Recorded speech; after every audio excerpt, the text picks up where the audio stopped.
गले कहले महाप्रभु आपण कौन एत लज्जा मत देवे मु कौन कांची विजय करें ना। महाप्रभु को आशीर्वाद मिलला आउ मंगलपुर गाँ जहाँ आज कहते यही मंगलपुर जे थे सौदागर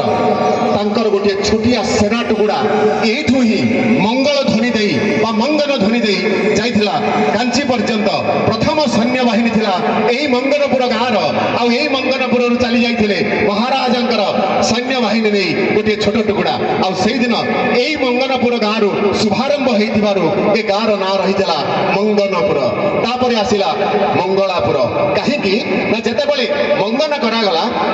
बा आरंभ करागला युद्धर एही मंगनपुर गाँव सेतेबेले माँ मंगला को स्मृति करा जाइथिला आ माँ मंगला को डाकी देला परे बाट मंगला सेठी स्मृति रे वर्णमाला दे महाप्रभु को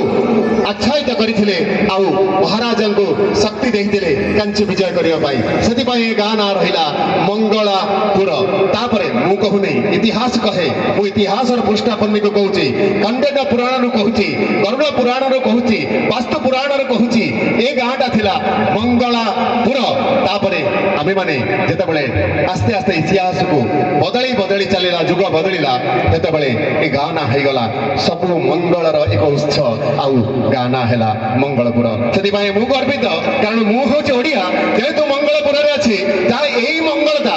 सबु सृष्टिर कारण हो जाइछि एही मंगल रे निनाद झंकार करूछु महाप्रभुंकर कंकण एही मंगलपुर रु निनाद करूछि दयानर बाण एही मंगलपुर रु कंपी जाउछि सुदर्शनर चक्र। तेणु आसंतु सेही मंगलपुर गाँव सर्वप्रथमे जे आराध्य देवी माँ मंगला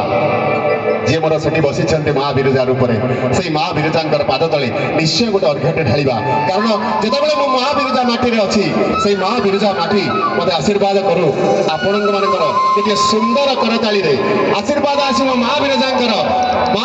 दयाना माळ रे झलिसी उठिबो ए प्रकंपित हवा ए दांड आ ए दांड रे आमे समस्त झुमिबा नाचिबा आज गोपीनाथ जी दोल मिलन रे। तेणु आसंतु से माँ पाद तले गोटे सुंदर अर्घ्य दियो।